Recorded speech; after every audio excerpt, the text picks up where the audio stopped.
on to our next discussion titled From Coworker to Cobot AI in the Workplace. It is all about how artificial intelligence is moving beyond automation and actually stepping into the role of collaborator. So let's dive in and please help me welcome our panelists and moderator on stage, Vaibhav Anand, the CEO of MVO AI. Put your hands together in a massive round of applause.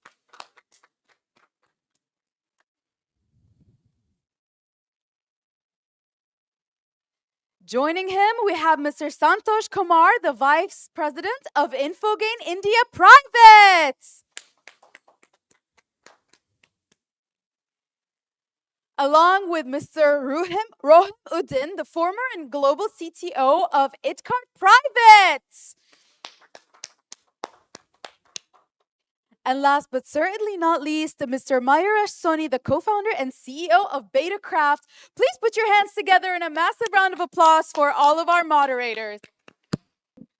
Hi, good evening. Thank you so much for having us. Looks like a fairly cozy chat. Hello. Right. How are you guys feeling today? Good to see so many people here discussing the future of artificial intelligence. Let me start off with a bad joke. And does anybody know what is the absolute opposite of artificial intelligence? Anybody?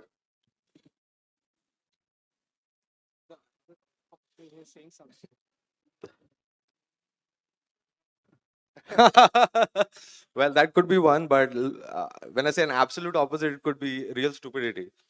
Right. So, and one of the pressing questions these days is, will AI take my job? Well, the good news is no, but the bad news is I let ChatGPT write my opening lines. So maybe yes. Well, welcome to the panel, guys. We are in a very exciting times these days, trying to decode what artificial intelligence can do. And I have with me the esteemed panelists who are breathing artificial intelligence. And largely, I look at it, they come from a background where they've been from the cusp of digital transformation, technological evolution, sales, and now moving from rudimentary, machine learning models to now large language models. And yes, I think the next 50 minutes or whatever time we have, we do not want to discuss on the hype of AI. Everybody is hyping around AI. I really want to touch base on the operational truths of artificial intelligence, wherein we like to bring in your snippets of your real-time experiences in terms of where it fails, what really works, and and who calls the shot when things go down south. So, and quick introductions. I'll start with my introduction. I'm Vaibhav, the CEO of MVO AI. We started off last year in the US, and we're building the sovereign AI brains that enables enterprises to build secure, reliable, non-hallucinating agents completely in their environment. So clearly, I have my skin in the game when it comes to cobots, and yeah, I'll want to hear from you people. Start off with your introductions, tell us what you've been up to, and from your vantage point, where do you think this working with cobots in workspaces is a reality, or how far or how near are we to this reality? Thank you for the warm introduction. So I am Mohammad Rohimuddin. I am founder and global CTO of IT Card. At IT Card, we have built AIX of Enterprise OS, which is basically a platform meant to allow enterprises use AI in a far more governed, secured way.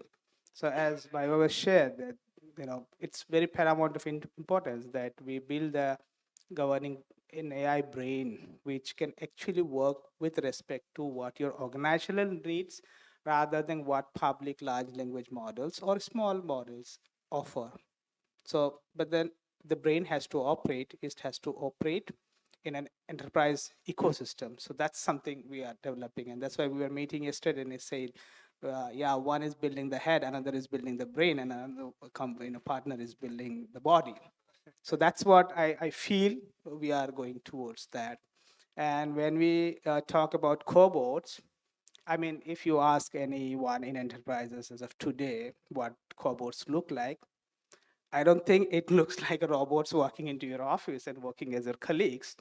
Certainly not. So I think in during this conversation, we'll ponder more light upon that, the actual use cases of artificial intelligence in enterprises and what the reality looks like, after the hype. We have seen the hype for last 3, 4 years. Now it is time for all of us to start looking at the reality on the ground zero. Hi everyone, I'm Mayuresh from Betacraft.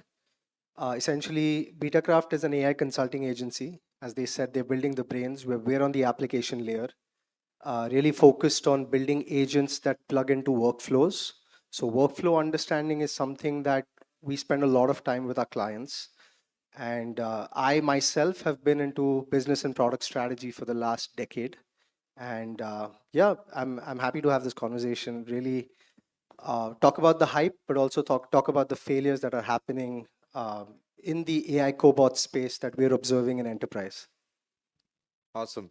So I'll start with Rohim. So Rohim, the cobot fantasy is, as they call it. I mean, and and we understand at the speed at which the dynamics are operating at.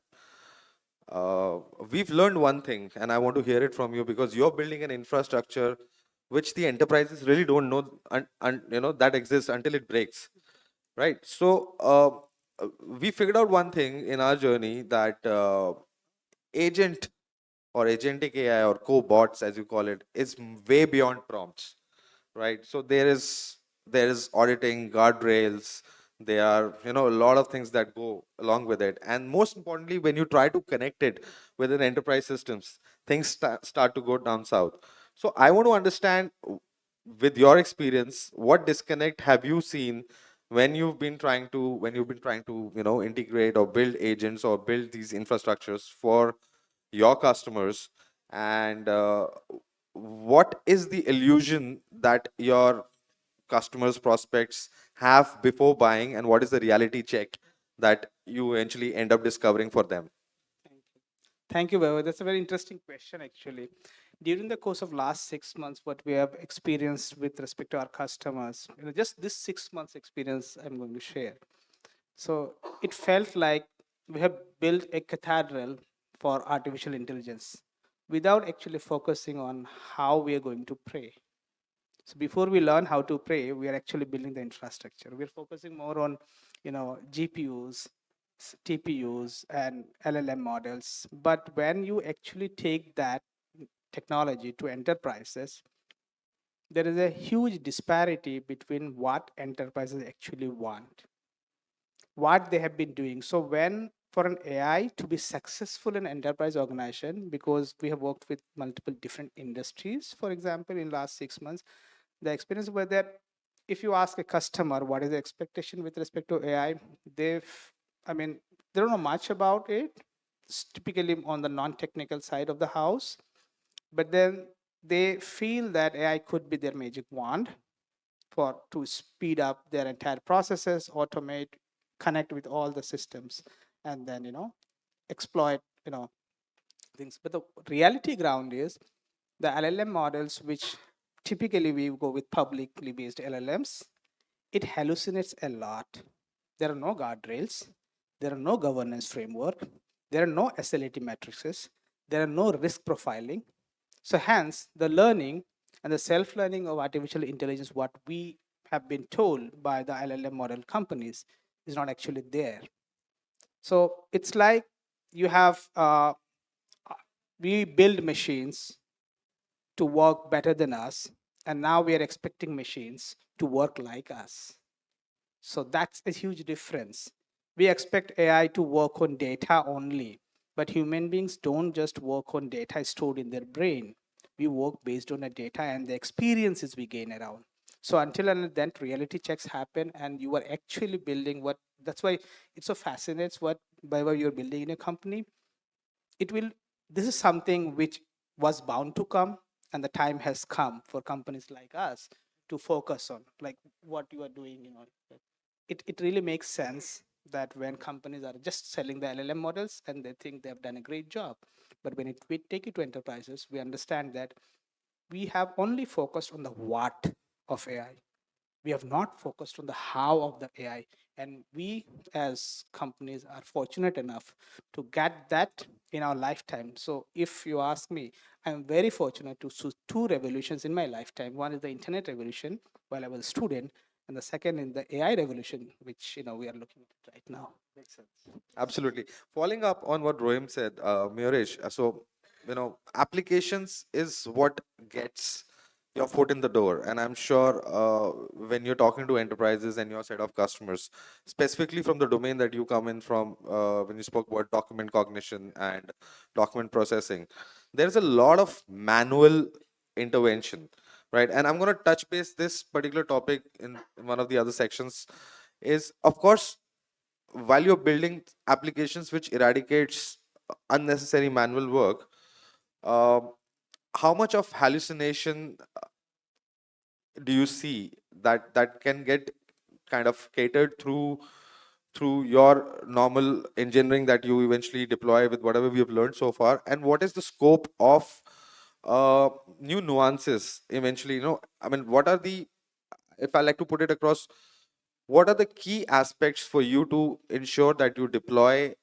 an application, an agentic application, which to an extent at any given point of times is operating at a 95% efficiency? Yeah, that's a great question. We have a framework called as the custody framework with an I, Right. basically. And I can quickly elaborate on those points. So the first one is the context. What is the context that you're really building the agent for? I have a lot of people coming and telling me, please build us an agent because we want to reduce our workforce. The goal is not clear, right? And that lack of clarity is going to result in a lot of hallucinations. Like model level hallucinations, they are going to be there. The models are going to get stronger and stronger. You can make those hallucinations go away with prompts and system prompts and things like that. But really understanding the core problem, the context of the situation is very important when we're building applications. The other thing that we ask our customers is the U, which is the user tolerance. Like if an AI hallucinates, what's the tolerance that the user has? If it's in healthcare, the tolerance is going to be low, right? Versus if it's like a customer interview, a very simple customer interview that we build for an education platform, the tolerance is going to be at a much higher level, basically. So that's something that we take into account. The third is the S. The S is where we're talking about which are the most salient steps. Like in a workflow, you have step 1, step 2, step 3, step 4. Every salient step that we encounter that's going to be critical to this entire workflow, we have guardrails. We have mechanisms to really report that back up for a human in the loop intervention, right? The T is the task placement, like how are the tasks placed one after the other. Like in case if we don't really follow those tasks, we'll be building AI agents, but people are not really going to use it, right? So understanding the workflow and making sure that the AI plugs really well into the workflow is something that we really focus on. O is the domain, the operational domain in question. Like healthcare is very different. Legal is going to be very different, right? And then D is using vanilla default guardrails. That's not going to work. You need to have a context. You need to create the guardrails that are specific to a particular context. And the last, but probably the most important one, is the illusion that AI will do everything. AI is not going to do everything. You'll have to really break that problem down, understand what the responsibility of every single agent is, and essentially move on from there and get in the humans to make the right verification, validations in the entire process. So AI is really hyped, but without these set of principles that we've kind of outlined ourselves through the experience of building apps, it's like really shooting in the dark and saying that we're just going to reduce our workforce overnight. Bang on, Mayuresh. And I mean, while you were talking, it reminded me of an interaction with a bank that we've onboarded. And very clearly, I mean, and specifically the domain that you do, the applications that you build around document processing. We were trying to work with a bank which was trying to build a system and bring in AI tools to eliminate or reduce the fraudulent claims. And now here's the best part, right? You want a system which will fail confidently, right? And then there are these humans who will eventually fail to catch up with that confidence of saying not saying the truth. And that's where we feel that governance in itself becomes a very important aspect. And I think all three of us to an extent are hinting towards, Yeah. you know, doing smaller things, but doing them perfectly. Correct. Right. So I always ask this question to my friends and, people, specifically my customers. Can you please highlight what is your understanding of artificial intelligence? And then they start from, 8,000 feet, and then, eventually try to deep dive. And I think one of the basic fundamentals we have figured out is, and we largely work with BFSI, the segment which moves money and manages risks, right? So, and there are legal, compliance, security, and a lot of everything that comes around it. And I think one of the things that you very categorically put it across is that, artificial intelligence will not do everything. It's not a superhuman. It eventually has to perform minuscule tasks and do it perfectly. Eventually it is learning. And more importantly, I think, as I would like to define it, what is my understanding of artificial, it's just a smarter way of doing automation, which you were doing with whatever means and methodologies earlier. And great, I think that brings me to you, Rohim, and I want to ask you about your experience, about augmenting these large models, and what has been your. I want to largely understand more about your failures while customer deployments. With respect to building smaller AI applications, or smaller AI bots that you're trying to deploy with your customers, what have been your failure points and how have you evolved from them? So if you see, I just want to touch on the point, Yeah. what about governance, what we spoke. Governance, the way we understand, if we look at AI, we, uh, I think we are, actually looking at a gold mine, frankly speaking. But then we are looking at the gold mine and try to dig it with a plastic spoon. So that's the situation of enterprises today. Governance is not your documents. It's not your policies and procedures. It has to be integrated in workflows. So that's what we have seen, the failure of governance in enterprises. Because you have to understand, as I say, that we build AI works in very different way than we human work. So there is a fundamental difference. There has to be a fundamental shift of how we will use AI. So that fundamental shift, I think you both are touching on it on different angles to it. And largely, if you look at companies who have spent their time and effort doing proper research and who have a great background of like application designs or supporting customers prior to AI era, are able to see this more clearly.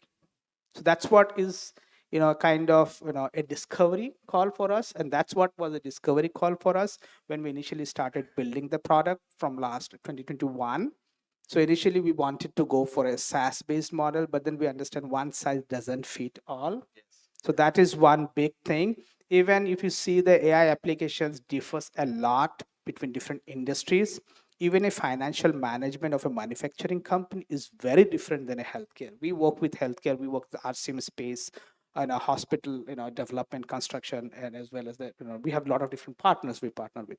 So the realization is that we cannot augment unless we understand what we are trying to augment. Simple truth, we, as if you look at the world today, there are two different sides of it. One I would call the millennial side of us, who have the knowledge, the expertise, the experience about how organizations work. And we have, the new generation, which is like bots. They have the data, they're fast, smarter, and they can work 24 by 7. So there is a parity between two sides of the coin. So then how do you bring that parity? That is very critical in this space. So now, as I said, for augmenting, what happens, like I will share an example of what is happening in the United States. 30% of the workforce of water bodies water bodies, it's centrally managed by the federal institutions and state institutions in the United States. So 30% of the workforce will be retiring in next 5 years. So you have one generation of the new workforce, human beings coming into the plants, and then you have 30% of the workforce going out. So the biggest problem for the government is how to capture or use the knowledge what you already have, the experience, and then transform it into actionable intelligence and provide to the new generation of employees. So that is where we found that there has to be a way, because if you try to do knowledge transfer between two human persons who has worked for 30 years, you cannot do that in 1 or 2 weeks. So that is something, an opportunity for us, which we have understood with our partners, that we will be building that learning management system which will allow it through AI. So that is one thing. And I Yeah, I'll can have the same question for you, but I want to hear from your perspective on, where augmentation fails and what has been your failures and learnings from that. so again to Rohim's point, essentially I think of this as an input and output problem, right? So when we're really trying to augment a person or a process, we're looking at the input data sources that's really going to guide the AI. Let me give you a very simple example. If I'm really wanting to send out a very simple example of sending out an email to a lead, right? When I'm sending out an email, there are multiple sources that I can look at. One is the transcript of the call that I had, right? If I just base it on that, the AI is just going to give me an output that's just going to be related to transcript. Now let me just pick a brain of a human. Like if I have to do that, I'd probably do some LinkedIn research. I'll think about the in-person meetings. I'll think about the tone of the person that I'm speaking to. I'll be thinking about so many data sources that feed into really drafting an email, right?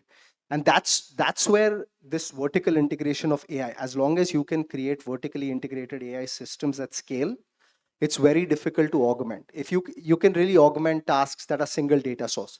Like for example, we did one which we are doing right now is a very simple invoice to ledger augmentation, right?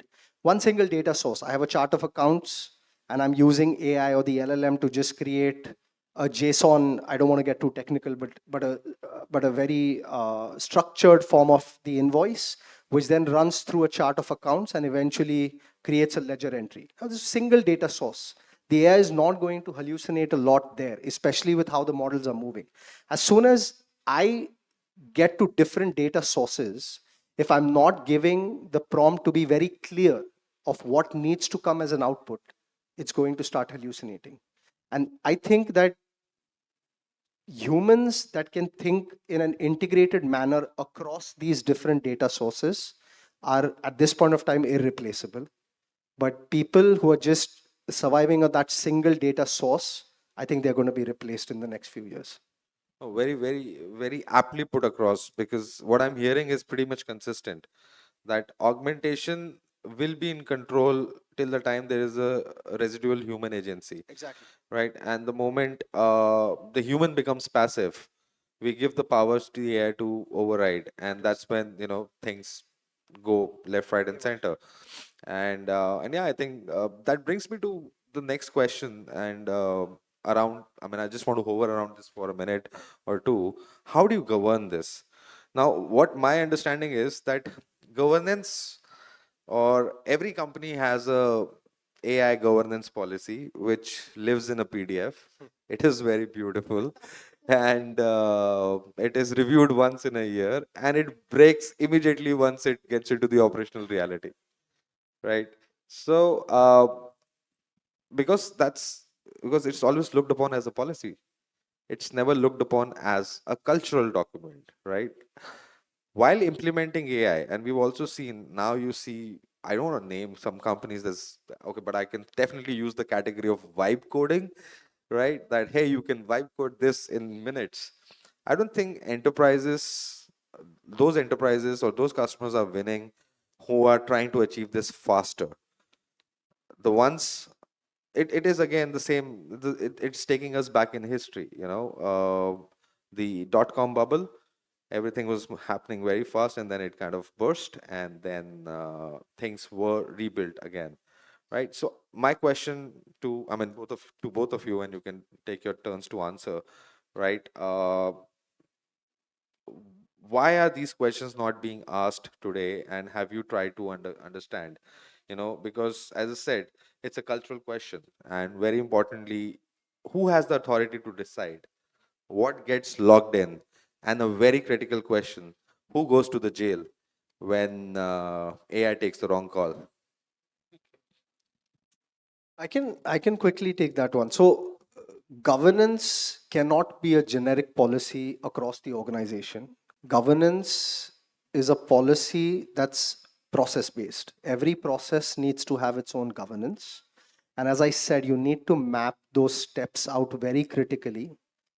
The steps where most of the decision making is happening by the agent has to be logged, has to be reviewed. And if those steps are not reviewed, the person accountable, which is the human in the loop, is the person who basically goes to the jail.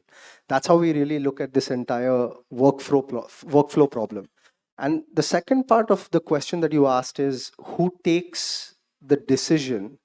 It's really the goal of the organization. I know there's still a lot of understanding of agents and governance policy, especially in the non-technical field, that still needs to happen. But it's our job as application builders to really transparently tell the CEO, the decision maker, that this is something where the AI agent is going to fail after understanding your process. And this is somewhere where we can really know that this is going to give you the 95% output that you're really expecting. So that's how we really map it out to the entire workflow. So I think I really align with the question and the answer which I've heard. So basically, governance has to be implemented in the architecture. Yeah. For example, if you are processing an invoice in your company, and as Mayuresh has said, if it is single source of command and truth, it works. But then we have to look from it a different perspective. Before we design an AI powered application or an AI powered agent, we have to understand the impact of a decision making of an agent in other part of a bigger orchestration. Like for example, an invoice processing or salary processing by an accounts agent have a deep impact on the HR, on the administration, on the larger part of the finance. So every decision has consequences. So so rules has to be there to mitigate those consequences and act. And what we are trying right now is we are going at a rocket speed. We're trying to go to autopilot mode as an enterprise across the world before we learn how to do it in a co-pilot mode. So there has to be a framework and an operating system which guides enterprises to do that. And that's why if you really put a pilot and a co-pilot and ask him to fly the plane without a cockpit, it will not happen. So I think this is where companies like us are actually building the cockpit where human and AI will fly the plane in both the modes. So an enterprise has to actually de-escalate, de-risk itself and try to run things on a co-pilot mode before they go to autopilot, because it's like you are giving a normal driver who knows how to drive a car and you give a Porsche and a Ferrari and a Dubai runway and you ask it to drive. Based on data, if you plug in, it will fail. It will make an accident, and you know what are Dubai laws for that. So that That's is a something we have to be cautious about. We have to educate our customer that that's thing, what Mayuresh said. It is a journey and which exposes a lot of things, and we have to help the customers before we take them onto that flight with us. that's a really good analogy. Really, Right. really. No, you answered a lot of questions. I mean, while you were talking, I was remembering a meeting we did with somebody and how they were so excited to get a co-pilot, and how beautifully it was able to build agents for them. And then my question was, how many of them are in production? And I was talking to like senior IT executive there, and like, how? What do you mean production? Right? A simple question: how many of these agents are interacting with your real-time workflows, or interacting with your customers, or processing data around it? And the answer was zero. And we figured it out that, yeah, we're far away from reality, because the question that you, and the point that you particularly raised, is that governance has to be embedded in the Yeah. architecture, Yes. right? And that will slow things down, Yes. right? We are not in a race. And I mean, That actually is like we have to focus more on the accuracy than the speed, essentially.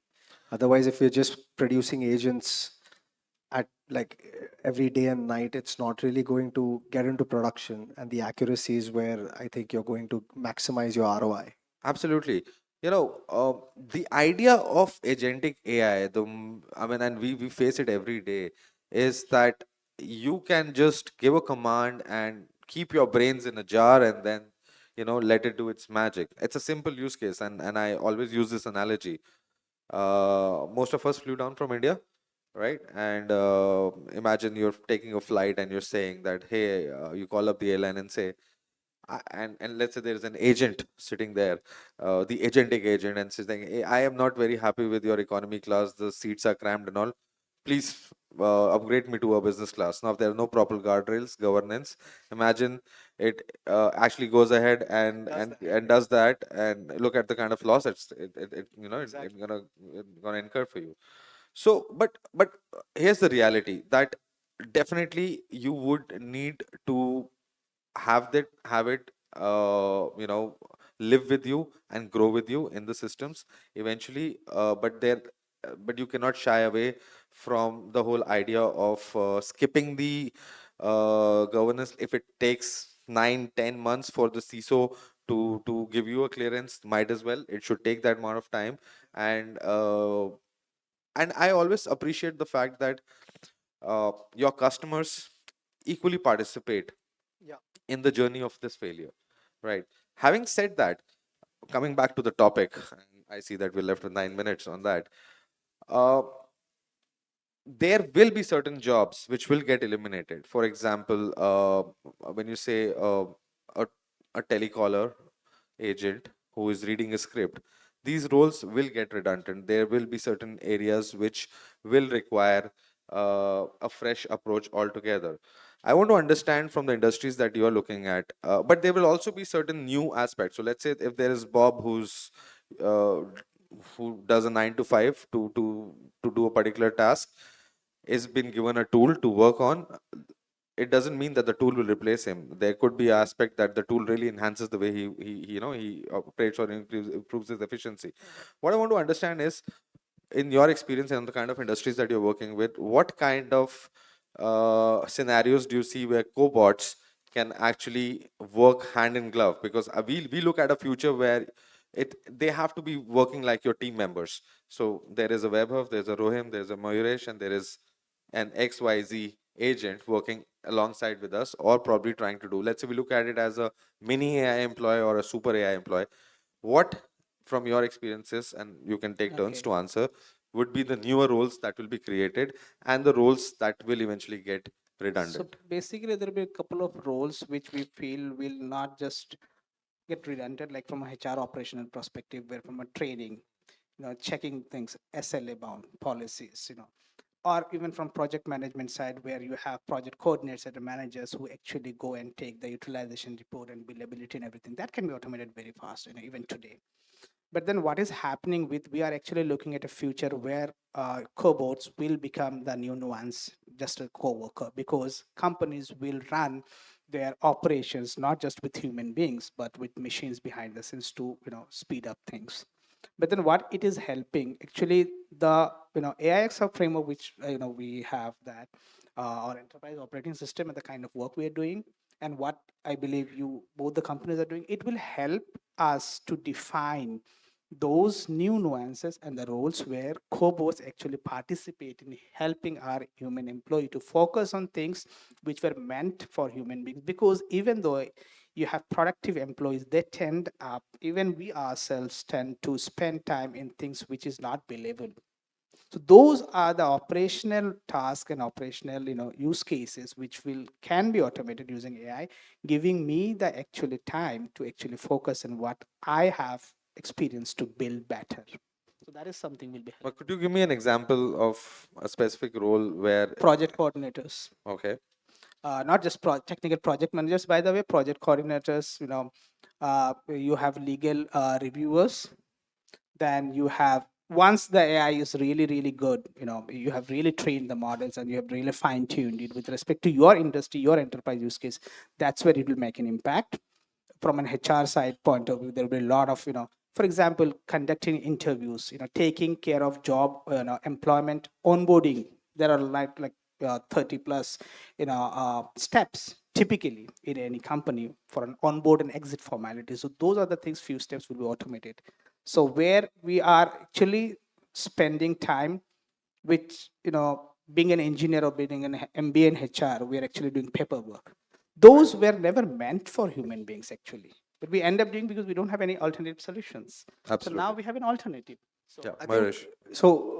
I spoke about this. Single source yes, jobs, they're going to go away, especially if there is already a verification layer in the middle. For example, invoice to ledger, there's something that we've built. Accountants sitting, reading invoices, looking at the chart of accounts, and then converting to ledgers. And then at the end of the month, they have a verification cycle where a senior accountant comes and looks at the ledger. They already have the verification system. Right. This entire system is going to go away. So the guardrails already present to make sure that things are going to happen. So jobs like these are really going to disappear. Like, No, absolutely. I completely agree to you and Rohim, you as well. So from my position where I look at it, the jobs which requires rule-based following a process tree yeah, they are definitely, they need to be elevated. They're going to be going.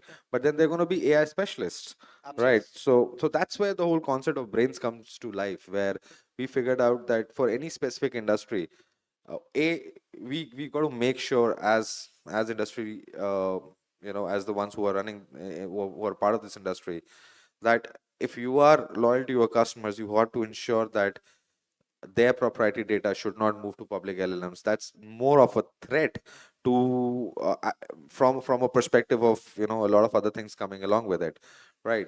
And that's where we, when we started off, we looked at it from the perspective that whatever damage it will eventually do, let it happen. But then there we need to create certain brains, industry specifics, SLMs that can be deployed, reused again and again, so that with more and more conversations or more and more data being ingested into these systems, the systems become smarter, and you can now create many AI employees or cobots which can work hand in glove with you. So that's where I think we feel that the future is eventually progressing, and more than selling, I think, or overselling is out of position right now. But more than doing anything, this is an exciting time to go Yeah, out there, have a chat absolutely. with your customers, and always come out with a perspective that, you really leave them with a thought to ponder onto, because whatever time it takes to deploy to we see a future. I mean, of course, there's still miles to go before we sleep on that. So I want you to so perhaps add basically, you something. said it very rightly. So the decision part, decision making part of it, intelligence, the guardrail, the informational systems, intelligence part of it will stay. So we'll have a lot of new jobs. So if you check history with any kind of disruption, where new technology killed 10 jobs, 100 jobs, it killed 1,000 different kinds of jobs. We just have to mentally be prepared for this new world which is coming in front of us, and prepare ourselves to be able to participate and stay on top of the game. That is something we as human beings should focus, irrespective of what industry we belong, what job profile we belong to. Makes sense. Yeah. And just to summarize, I think it's been a great conversation. I know we just have 2 minutes and let's probably open up for questions. But We'll take this outside over a cup yeah, of coffee. Unfortunately, the question timing is part of the panel sure, time, so sure. we No, that's unfortunately okay. ran out No of problem. time. Just one quick thing I wanted to add for everybody in the room. So essentially, as a part of the conference, we have like 25 discovery calls and we promise to build 25 agents, which is free of cost. So if you have any kind of processes that you want to automate, come and talk to me at the booth, or there's a QR code just outside this hall. You can come and just quickly check and book a conversation with me. We just have a few slots left, but happy to really talk with people here. All right, we'll open it up for the audience and love to hear some questions. Yep. I think great panel discussion. It's definitely different from hype, like you guys said in the beginning. So we spoke a lot about safety side of AI, like hallucination, confabulation, right? But how about the security side? So we heard lots of horror stories coming out, right? Like Microsoft Copilot got attacked, right? There is an open issue right now, which is called zero click. right? Another one, like there are lots of news from the world. Like one of the companies sell car online. One guy just went on their chat bot and just manipulated a bot and bought a car in $1. So you guys are deploying it in real time. So what's your experience? What actually you are doing to safeguard your agentic systems or AI systems? Very interesting question, by the way. So it's about deploying AI. So basically, if I relate to you, we build, you know, if it's like, we are build a phone, iPhone, great phone, by the way, and we started building all the apps we need. So agent for car selling is an app, but then where is the operating system? That is missing. Yeah. We have to focus on that. The cockpit. Yeah, the brain. So what is happening now is that when the agent executes the command, the orchestration, that you have to have different agents. Like for example, when you hire a new employee and give him all the authority to run a department, it will do whatever it knows. He may not be or she may not be the expert, but in an HR department, you have HR, head of department, directors, VPs, senior managers, managers. Why do we hire them? Because end of the day, the work is getting done by the executive level employees to manage the guardrails. So until unless you implement agentic framework with the checks and balances, so that one agent gets the job done, another agent does the review. So you have to have different personas of agents. You have to mimic how you run an organization with humans. The same way, if you mimic and create your agentic framework using that structure, I think we took decades and decades to fine tune how to run organization and best standards. I think it's time for AI. We have to Well said. implement the same. Very well said. Marish, Yeah, yeah, I second that. And I mean, I really think it's to the guardrails. Like, if you're really talking about Chat GPT, it cannot create a guardrail specific for your use case, right? But when you're really creating an agent with a specific purpose, you can really create the guardrails, and you can. I mean, I don't think these problems will really arise in that case. absolutely. Talking about, I'll just end this, cobots and new jobs coming across. One thing that has happened, and we all work with new generation coming, a new generation of engineers, it has become so easy for them to now code. Earlier it used to take probably 2 weeks to code, and now it's like 15 minutes. But here's a job which is never gonna get replaced: is the one who's debugging it. Because if you're writing your codes from Chat GPT, the one who's debugging is actually scratching his brains. So be rest assured, guys, the lead developers, your jobs are not going for sure. So that's our time. Thank you so much, and I had a lovely conversation. And Rohim, always good to speak to you. Appreciate the patience, and because I know it's late evening, so thank you so much for being here. Thank you you so much. so much, gentlemen. Everyone, please Thank you. put your hands together in a massive round of applause.